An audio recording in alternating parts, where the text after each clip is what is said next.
স্থানীয় বাংলা সংবাদ। আসসালামু আলাইকুম। বাংলাদেশ বেতার, রাজশাহী। স্থানীয় সংবাদ পড়ছি মোহাম্মদ শহীদুল হক সোহেল।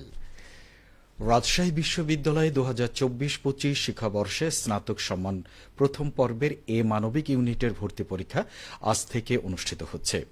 প্রথম শিফটের পরীক্ষা অনুষ্ঠিত হয় বেলা 11টা থেকে দুপুর 12টা পর্যন্ত। দ্বিতীয় শিফটে বেলা 2:30 থেকে বিকেল 3:30 পর্যন্ত পরীক্ষা অনুষ্ঠিত হবে। এবারই প্রথমবারের মতো দেশে 5টি বিভাগীয় শহরে আঞ্চলিক কেন্দ্রে এ পরীক্ষা নেওয়া হচ্ছে। রাজশাহী বিশ্ববিদ্যালয়ের পাশাপাশি আঞ্চলিক কেন্দ্র হিসাবে রয়েছে ঢাকা বিশ্ববিদ্যালয়, জগন্নাথ বিশ্ববিদ্যালয়, চট্টগ্রাম বিশ্ববিদ্যালয়, খুলনা বিশ্ববিদ্যালয় এবং রংপুর অঞ্চলে বেগম রোকেয়া বিশ্ববিদ্যালয়, Rangpur cantonment public school and college এবং millennium stars school and college. বিশ্ববিদ্যালয় কর্তৃপক্ষ জানিয়েছে এ ইউনিটে আবেদনকারী ভর্তি ইচ্ছুক শিক্ষার্থীর সংখ্যা 96,862 জন। আসন রয়েছে 1,872টি। সেই হিসেবে প্রতি আসনের বিপরীতে প্রতিযোগিতা করবেন 51 জন।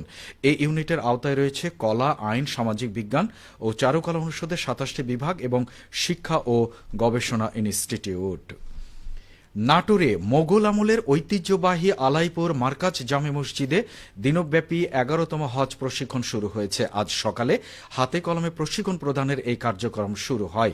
প্রশিক্ষণে আলাইপুর মার্কাজ জামে মসজিদের খতিব মাওলানা মফিজুর রহমান হজের তালবিয়া ও সূরা কেরাত, এহরামের বিধি বিধান, কঙ্কন নিক্ষেপ, তাওবা ও নিয়াত সহ হজ পালনের যাবতীয় বিষয় জামিয়া মাহমুদিয়া মাদানী মাদ্রাসার মুহাতামিম মাওলানা মুহাদ্দিস হাফিজুর রহমান মুসাফির ও মুকিম মা বোনদের ওজুর অবস্থা ও করণীয়, আদব, বদলি হজ, মিরাজ, তায়াম্মুম, ঋণ ও পর্দার বিষয়ে প্রশিক্ষণ প্রদান করছেন। প্রশিক্ষণের অন্যতম আয়োজক কাজী বদরুল আলম বলেন, প্রশিক্ষণে হজের নিয়ম কানুন, আবাসন, পরিবহন, চিকিৎসা, কোরবানি ইত্যাদি গুরুত্বপূর্ণ বিষয়গুলো অবহিত হতে পারবেন। প্রশিক্ষণ গ্রহণের মাধ্যমে হজ গমনিচ্ছু ব্যক্তিরা সমৃদ্ধ হবেন এবং সফলভাবে হজ পালনে সক্ষম হবেন। আয়োজকরা জানান, জেলা থেকে চলতি বছরে সরকারি ও বেসরকারি পর্যায়ে হজ গমনে নিবন্ধিত 5 শতাধিক নারী পুরুষ এই প্রশিক্ষণে অংশগ্রহণ করছেন। বিকেল 3:30 পর্যন্ত এই হজ প্রশিক্ষণ কার্যক্রম চলবে। বাংলাদেশে প্রস্তাবিত 1000 বেডের চীন বাংলাদেশ মৈত্রী হাসপাতাল উত্তরবঙ্গের প্রবেশদ্বার সিরাজগঞ্জে স্থাপনের দাবিতে প্রেস কনফারেন্স অনুষ্ঠিত হয়েছে। আজ সকালে শহরে চেম্বার অব কমার্স অ্যান্ড ইন্ডাস্ট্রিতে প্রেস কনফারেন্সটি অনুষ্ঠিত হয়। Sirajganj chamber of commerce and ইন্ডাস্ট্রির সভাপতি ও জেলা বিএনপির সাধারণ সম্পাদক সাইদুর রহমান বাচ্চু হাসপাতালটি সিরাজগঞ্জে স্থাপনের দাবি জানিয়ে বলেন, বাংলাদেশে 3টি চীন বাংলাদেশ মৈত্রী 1000 বেডের আধুনিক হাসপাতাল স্থাপনের সিদ্ধান্ত গৃহীত হয়েছে। যমুনাপাড়ে জেলার সিরাজগঞ্জের বিভিন্ন পয়েন্টে বৃহৎ এই হাসপাতাল স্থাপনের পর্যাপ্ত সরকারি সম্পত্তি রয়েছে। এছাড়াও সড়ক, রেল ও নৌপথে সহজেই দেশের যে কোনো প্রান্ত থেকে সিরাজগঞ্জ যাতায়াত করা সম্ভব।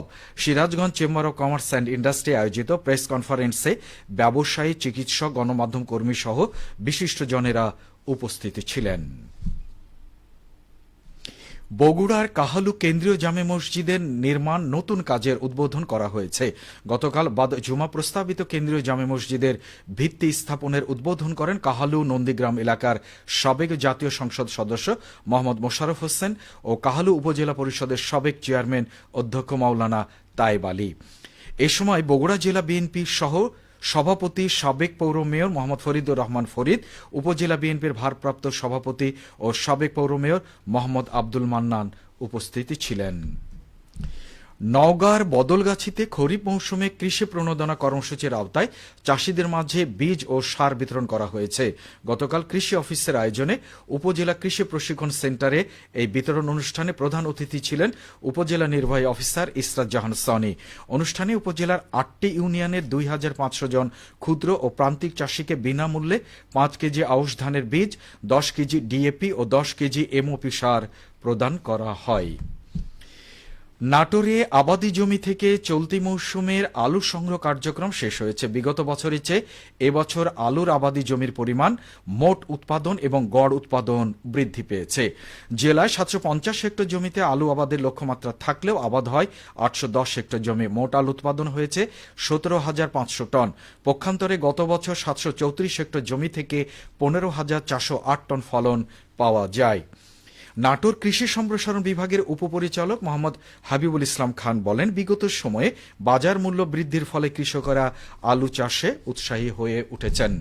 সবশেষে আবহাওয়া আজ দুপুর 2টায় রাজশাহীতে তাপমাত্রা ছিল 32.4 ডিগ্রি সেলসিয়াস। এ সময় বাতাসে আপেক্ষিক আর্দ্রতার পরিমাণ ছিল 57%। রাজশাহী ও পার্শ্ববর্তী এলাকায় আজ সূর্যাস্ত সন্ধে 6:29। সংবাদ শেষ হলো। আমাদের পরবর্তী স্থানীয় সংবাদ শুনবেন বিকেল 4:05।